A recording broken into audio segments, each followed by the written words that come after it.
Hello and welcome back to Warhammer 40k. Today's video is episode 3 from the Deathguard Codex, and we're going to be checking out the psychic powers from the Contagion Discipline. Before we do, guys, please remember to subscribe to the channel if you are new around here. We do 4 videos a week, usually reviews on units. We're already doing reviews from the Necron Codex, the Space Marine Codex. We've touched upon the Blood Angels, the Death Watch and the Space Wolves as well. So feel free to share it with any of your friends that play those factions. But as this codex has just come out, I thought we'd do something a little different today to discuss the powers in a little bit more detail and how best to use them. Okay, that's the intro out of the way. Let's jump into the Contagion Discipline. So of course, to use these powers, you're going to need a Psyker from the Codex. So the eligible units are the Demon Prince, Typhus, the Sorcerer, a Malignant Plague Caster, or Mortarion. So that's your 5 options for you. Now when selecting your powers, you can either roll a d6 for a random result or simply choose what you want. Now most people just choose what they want, but if you're playing more narratively, then maybe rolling a dice is a bit more fun. Starting us off with the first power, which is the Miasma of Pestilence, which is a blessing power. It has a warp charge value of 6, and when manifested you select one friendly Deathguard unit within 18 inches of the Psyker. Then until the next psychic phase, each time an attack is made against that unit, you subtract 1 from the attacker's hit roll. So now this power is the same as it was in the previous codex, except the only difference here is that in 9th edition you cannot get your opponent's plasma rolls to explode on themselves on a roll of a 2. It previously made those 2s become 1s and therefore blow up in the face of the firing model, but now it's unmodified rolls of a 1 to do that. So this is working on any unit, not just core units, so maybe in the early turns you'll want to keep your big guns going, such as your Plague Burst Crawler. So it's quite ideal for that.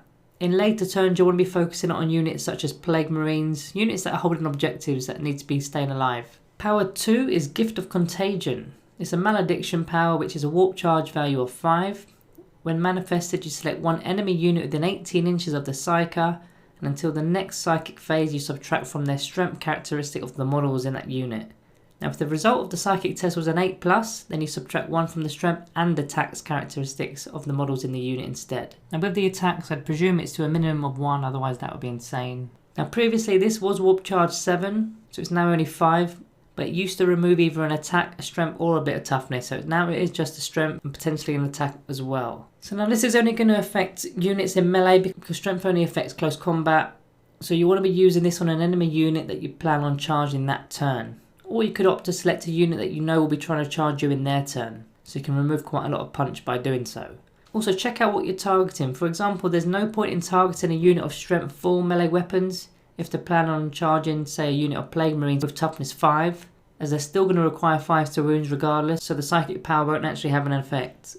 Whereas if they were strength 5 and you put them down to strength 4, then that would have an effect. Also try and plan around quantity if possible. If you select a unit of 3 models, it's going to have less impact against, say, a 20-man unit. The third power is Plague Wind, which is a Witchfire power. It's got a warp charge value of 6, and when manifested you select an enemy unit within 18 inches and visible to the Psyker. You roll 1d6 for each model within the unit, then for each roll of a 6, the unit suffers 1 mortal wound. Now if the result of the psychic test was a 9 or more, the unit suffers 1 mortal wound for each 5+ rather than a 6+. So now this one has gone up from warp charge 5 to warp charge 6. It's not that great if I'm honest. For every 6 models in a unit, on average you will score a single 6, dishing out a single mortal wound. Now not many units in the game are large enough to see this power being that effective, but if you are playing against hordes then of course it's a decent option. For example, a 30-man Orc Boy unit will gain you an average score of 5 6s, causing 5 Orc Boys to be dead. Now if you did roll a 9 or more on the psychic roll, then you've doubled your chances of scoring mortal wounds, but the majority of the time you're probably not going to need this power, because it's not going to be that effective against the current meta. Now power 4 from the Contagion powers is Putrescent Vitality, which is a blessing, and it's got the warp charge value of 7. Now when manifested you select a friendly Deathguard infantry unit within 18 inches of the Psyker, then until the start of your next psychic phase you add 1 to their strength and toughness characteristics of the models in that unit. This is another power that increases warp charge. Only works on infantry, but that does include characters if need be. But there's not that much difference between toughness 5 and toughness 6 a lot of the time when it comes to the wound roll. So really your better targets for this power are your Poxwalkers. They start on toughness 4, so putting them up to toughness 5 makes them a lot more menacing.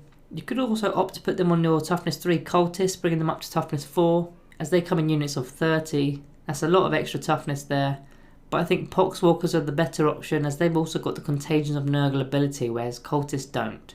So bringing regular Marine toughness down to toughness 3 and your Poxwalker's strength going to a strength 4 means they're now going to be wounded on 3s. and then of course any dead models will create more poxwalkers, which we all love. To double up on this, you could combine this with power 2, which is the gift of contagion, to also remove an enemy unit's strength. So power 5 is next, which is Curse of the Leper. This is a Witchfire ability with a warp charge value of 6. When manifested, select the closest enemy unit within 18 inches and visible to the Psyker. You roll 7d6s, and for each dice roll that exceeds the unit's toughness characteristic will suffer 1 mortal wound. So it's only a warp charge 6 now, it used to be 7, and also the range of the power has increased to 18 inches from only 14 inches. Now anything toughness 6 or more, it won't have any effect of course, and even toughness 4 marines are going to require 5s. Now it is quite similar in some respects to Plague Wind. Now there is a better chance of rolling the mortal wounds with this power, however you have a set number of dice to play with at 7. So this isn't really an anti-horde power, but it will work best on toughness 3, because on average you'll get 3.5 mortal wounds inflicted each psychic phase. Against standard marines you require rolls of 5, so maybe you'll pick one off. So I do see this as slightly better than Plague Wind, as it's more versatile to a majority of the factions, although to be honest I'd probably just use Smite. The only other problem here that it only works on the nearest enemy unit, quite like Smite, so positioning is key with this. Then finally, power 6 is Gift of Plague, which is a blessing ability with warp charge value of 6. When manifested, select one friendly Deathguard unit within 18 inches of the Psyker. Then until the start of the next psychic phase, you add 6 inches to the range of the contagion abilities to a maximum of 12 inch. So this one's new to the codex. Adding 6 inches to the stink is pretty good, especially from turn 3, as your contagion range at that point is 6 inches, so adding 6 more will max out the Gift of Plague's ability to that 12 inch max. So put this on any unit that's near enemy units, or more importantly units near objectives to defend them more reliably. You could also put it on units near the centre of the board where the most of the action takes place. Another solid combo here is putting it on Mortarion, as he's got the ability called Toxic Presence, which always counts him as being in turn 4 for the purposes of the contagion abilities.